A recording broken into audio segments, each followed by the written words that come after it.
प्रिय बहनों भाइयों, हम यूट्यूब पर डालेंगे कुछ समय पर्यंत। कहीं गए थे, हम आपसे यही कामना करते कि हमारा स्वास्थ्य ठीक रहे और हम आप तक एक बूंद पहुंचाते रहें। तो प्रथम समय में और आज भी शरीर बदलता है, वासांस जीर्णानि यथा व्याय।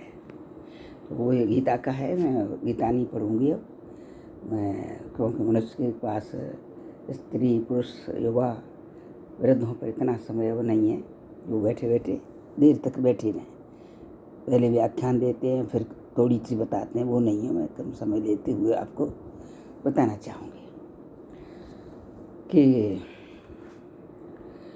कंस जो सगा भाई नहीं था, काका बाबा का था, और सत्याजित भी चाचा था कृष्ण का। सत्यमा वो उसकी लड़की थी। ये रिश्ते बताए रही है। शिशुपाल जो चंदेरी का राजा था, वो बुआ का लड़का था। लेकिन अन्यायी अत्याचारी सैन्य बल था, राजा था। तो रुकम जो थे, उनकी बहन थी रुक्मिणी, तो उनके साथ वो जबरदस्ती विवाह करना चाहता था। मतलब भाभी का भाई, रुक्मिणी की भाभी का भाई, और साला हुआ रुकम का। रुक्मिणी के भाई का नाम रुकम था। शाला अपनी पत्नी के भाई से संबंध जबरदस्ती कर रहा था, क्योंकि सैन्य बल था, दबाव डालता था। रुक्मिणी को ये पसंद नहीं था रिश्ता, साक्षात लक्ष्मी थी। तब उसने जबरदस्ती सैन्य बल लेकर ये आ गया। वो डेरा डाल दिए रुक्म के दरवाजे पे। तब जब डेरा डालने के बाद में रुक्मिणी ने कहा कि ईश्वर, यदि तू सच्चा प्रेम है मेरे से तो इसके साथ मैं फेरे नहीं लूँगी। चिट्ठी लिखी तो सबसे ज़्यादा ब्राह्मणों पर विश्वास किया जाता था। ब्राह्मण को भेजा कि तुरंत द्वारका जाइए और भगवान को, वसुदेव को दीजिए, वासुदेव को। वसुदेव उनके पिता थे, वासुदेव है। ब्राह्मण तुरंत गया। घुड़सवार होते थे पहले, जा कर के दे आया। हवाई जहाज तो नहीं थे, रथ वगैरह होते थे। रथ लेके जाता तो दिखाई देता। वो कैसे गया वो तो भगवान जाने, वो ही जाने। पहुंच गया, पत्र देखते ही भगवान कृष्ण जो है वहाँ से चले।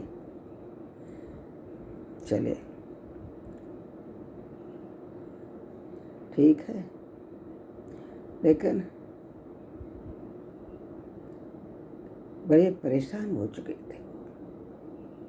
तब द्वारका गए। तो यहाँ की बतियाँ यहीं पर छोड़ो और वो आगे को सुनो हवाल कि उनकी कई रानी कैसे बनी। मुख्य रानी वही थी रुक्मिणी। जब उन्होंने कहा कि पहरेदारी इतनी है कि सैन्य बल पड़ा हुआ है, सैनिक चप्पे चप्पे पर हैं कि इसको कोई और शादी न करके जाए, ले जाए।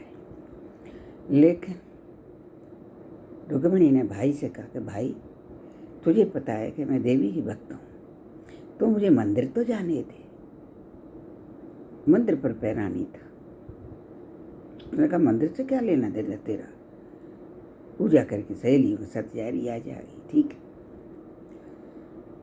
गए। तब तक कृष्ण माँ इंतजार कर रही थी पूजा के बहाने से। पूजा तो कर चुकी, फिर भी इंतजार कर रही वही मंदिर में। सहेली भी थी उसकी, अकेली नहीं थी। वहाँ से भगवान कृष्ण आकर के बाहें पकड़ के चढ़ा ली, रथ पे चढ़ा ली। सखियाँ धीरे धीरे उसके वस्त्र पहन करके चली गई थी। साड़ियाँ पैर के सिर ढक के तो रहती थी, तो पता नहीं चला, निकल गई। उसको पता चला कि रुक्मिणी तो ये इतनी सहेलियाँ गई थी, एक सहेली कहाँ है, पता चला उसको। वो तो सब अंदर चली गई। और वो शिशुपाल ने जो है सेना ले जा करके दौड़ा। जैसे ही सेना ले जा करके दौड़ा तो बलराम जी आ गए कि पहले मेरे से लड़ तब जाना तू उधर, कि तू तो इसके विरोध में रहता है। कि मैं विरोध में अवश्य रहता हूँ, मुझे सत्य का मार्ग भी है मेरा, कि तू गलत है वो गलत नहीं है, रुक्मिणी गलत नहीं है, तू गलत है। जिस जगह उसकी भाभी का भाई है तू शादी नहीं करना चाहे, तू क्यों कर रहा है? तो घर जाओ मेरे मार्ग से। बलदाऊ जी ने कहा हल है मेरे पास, तेरी गर्दन खींच लूँगा, तो मैं तुझे छोड़ूंगा नहीं, मेरे पास इतनी सेना है कि तू मेरे से जीत नहीं सकता है। तब तक कृष्ण ने क्या किया, बांध लिया, उसके भाई को भी बांध लिया रथ से, कुंडल पर बसा करके फेरे लिए ना। कन्यादान भाई ने किया था रुक्मिणी का, ले गए। लेकिन उससे पूर्व भी कथा सुनिए कि कृष्ण को आक्षेप लांछन से द्वारा कुछ कुपात्र लोग, हम लोग तो नहीं लगाते, कोई एक आध ओगना। तो जब राम ने वहाँ सेतुबंध रामेश्वर पे पुल बांधा था, उसमें कुछ ऐसे पात्र थे जो अपने को चिरजीवी करना चाहते थे, मरे नहीं, तो जामवंत थे उसमें। तो और कई पात्र ऐसे थे जो शरीर तो छोड़ दिया था, आत्मा तो उनकी वही थी। उन्होंने कहा कैसे प्रभु भेंट होगी, कि तेरी पीठ में मुक्का मारूंगा प्राणांत तक, तो समझ लेना मैं आ गया द्वापर में। और कहीं रावण कंस बनेगा, मामा बनेगा मेरा, और कहीं चाचा बनेगा, कोई शिशुपाल है, जयद्रथ वगैरह ये थे सब, कुबड़ी मंथरा बनी है, देवकी कैकेयी थी, यशोदा मैया कौशल्या थी, रोहिणी सुमित्रा थी। मैंने कल बताया था मेरे बेटे की बहू की भाभी को, वो आई थी कल मिलने, घर आई थी, इसलिए उनको सुनाया था। तब उन्होंने वो कहा कि सत्याजित बोला कि तू चोर है, कृष्ण से कितना बड़ा अन्याय सहन किया, माँ बाप जेल से निकाले, नानी नाना जेल मुक्त किए, लेकिन पीछा छोड़ा नहीं, को लिया अपने मारो, मुष्टि के चारू न मारे, कितने कैसी का सुरजन कौन कौन मारे। तब उन्होंने कहा कि भगवान कैसा चाचा है मेरा ये, जो मुझे चोरी लगा रहा है, कितने श्रीमंत मणि की चोरी की है, बोला मैं चोरी क्यों करूँगा, कि नहीं तने चोरी की है, कि ठीक है मैं तब मुँह दिखाऊँगा। अंधेरी रात थी, अमावस्या के बाद चौथ आती है भादों में, उस दिन का दिन था, इसलिए चौथ का चंद्रमा नहीं देखा जाता है। श्लोक मैंने कई बार डाला है, सिंहो प्रसेन मवधीत सिंहो जामवतु हतः सुकुमार कमारोदी तम ये सा समंत का। भूल गई हूँ, पूरा बता दूंगी। इस प्रकार से उसको बोल देते हैं, दोष मुक्त हो जाते हैं। कृष्ण घर से चले तो छीण चंद्रमा था ही नहीं, अंधेरा, चलते गए तो वहाँ शेर मरा पड़ा मिला, थोड़ा आगे चले सत्याजित मरा पड़ा मिला, नहीं पहले सत्याजित मरा नहीं, प्रसेनचित मरा मिला, थोड़ी दूर शेर मरा मिला। उसी खोज करते करते करते कंदरा के पास पहुँचे। वहाँ कंदरा में जो उजाला सा थोड़ा सा दिखा, क्योंकि वो मणि होती है, उजाला करती है, श्यमंतक मणि। तो उन्होंने जाकर के देखा, कंदरा के अंदर कोई बैठा, जामवंत थे, पहचान थोड़ी पाता है। खूब युद्ध हुआ, दोनों में द्वंद्व युद्ध होता रहा, लेकिन हार नहीं माने कोई भी। कृष्ण ने कहा कि ये मानेगा नहीं, क्योंकि तो वीर है। और युद्ध लड़ते लड़ते कृष्ण कहाँ तक लड़े। कृष्ण ने एक मुक्का मारा पीठ में, हे प्रभु पहले ही बता देते, मैं तो थक चुका हूँ, कि तू लड़ रहा था, तू मैं कैसे पहचानूंगा, भगवान तो आप हैं।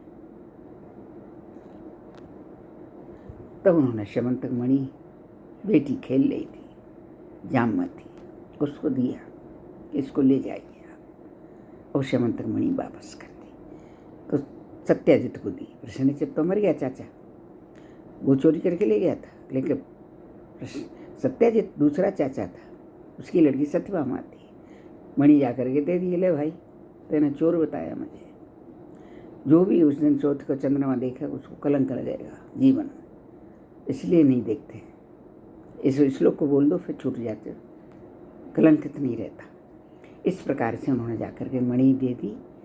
तो सत्याजित ने कहा कि कृष्ण सत्यभामा को भी ले लो आप। इस प्रकार उनके ये रानियाँ इकट्ठी हुई। उन्होंने तो नहीं मांगा था, लेकिन सत्यभामा भी प्यार करती थी, पर रुक्मिणी जैसा प्यार कौन करे। वास्तविक प्यार रुक्मिणी का था। राधा छाया रूप में आई थी। तो इस प्रकार से ये कृष्ण की अनेक लीलाओं में एक ये भी लीला है। कालियवन पीछे पड़ा, लघु रूप में बताई रही है, तो रणछोड़ नाम पड़ा। क्यों पीछे पड़ गया? कहाँ तक लड़े बेचारे? सेना उनके पास नहीं थी। अक्षौणी सेना सारी कौरवों को दी थी। युद्ध में मारे गए बहुत सारे। शिशुपाल उधर पीछे पड़ा रहा। तो जन्म के समय जब गए थे, बुआ का लड़का जन्मा था तब, तो देखने गए थे चंदेरी। तो वहाँ बुआ को पंडित ने बताया कि 3 नेत्रों वाला पुत्र जन्मा है, जो तीसरी आंख को फोड़ेगा उसी के द्वारा इसका वध होगा। बुआ को शंका हो गई कि इसको तो ध्यान रखना पड़ेगा, कौन फोड़ता है इसकी आंख। कृष्ण देखने गए, इसको उठा दे, दबा दी, फूट गई। बुआ बोली तू तो इसका वध करेगा, तू तो इसका शत्रु है। बुआ मैं इसका शत्रु नहीं हूँ, यदि ये 100 बार मेरे से गाली देगा तो मैं छोड़ दूंगा, एक ज़्यादा हुई सो इसका सिर धड़ से अलग कर दूंगा। तो वही किया उन्होंने। शिशुपाल का वध कैसे किया? 101 गाली हुई है तब वध किया है, चक्र से काट दिया। और कालियावन पीछे पड़ा तो मुचकुंद देवासुर संग्राम से आकर के कंदरा में सोए थे कि जो कोई मुझे जगाएगा भस्म हो जाएगा। तो कालियावन पीछे पड़ा तो दुपट्टा उड़ा दिया मुचकुंद राजा। जैसी मुकरेल ग्वाला ने आके सोराय लात मारी, अग्नि प्रज्वलित हुई, कालियावन भस्म हो गया। मुचकुंद ने हाथ जोड़ के कहा प्रभु दर्शन हो गए आपके। ऐसे ही दर्शन होने थे।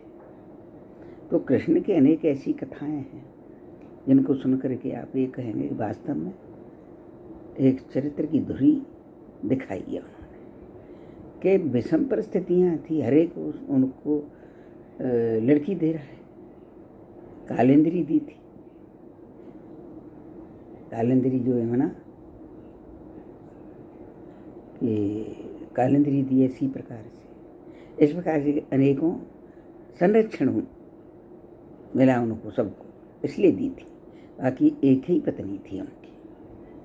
तो कृष्ण पर अनेक लांछन लगाए गए, लेकिन इसका कारण क्या है? हमारे ग्रह।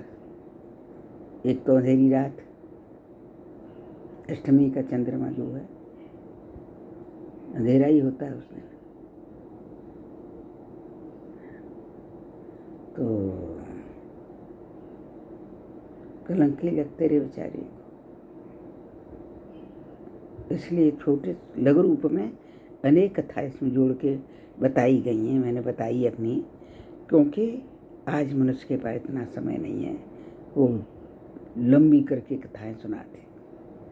मैं विचार प्रवाह हूँ, IAS भी लिख देती हूँ, मेरा नाम तो सभी जानते हैं, तो मैं फिर कभी डाल दूँगी। कृपया ध्यान दीजिए कि चंद्रमा चौथ का अपने आप दिख जाए तो दोष मुक्त होने के लिए सिंहो प्रसेन मोदित सिंहो जामवतु हतः सुकुमार कमारोधि तब हेषा समंतक। इतना बोल दोगे तो दोष मुक्त हो जाएंगे आप। क्योंकि मैं भी भूल चुकी हूँ, वृद्ध हो चुके हैं, तो वर्षों से डाल रही भूल जाती हूँ। विचार प्रवाह हैं, नंबरवा भी है। बहनों भाइयों,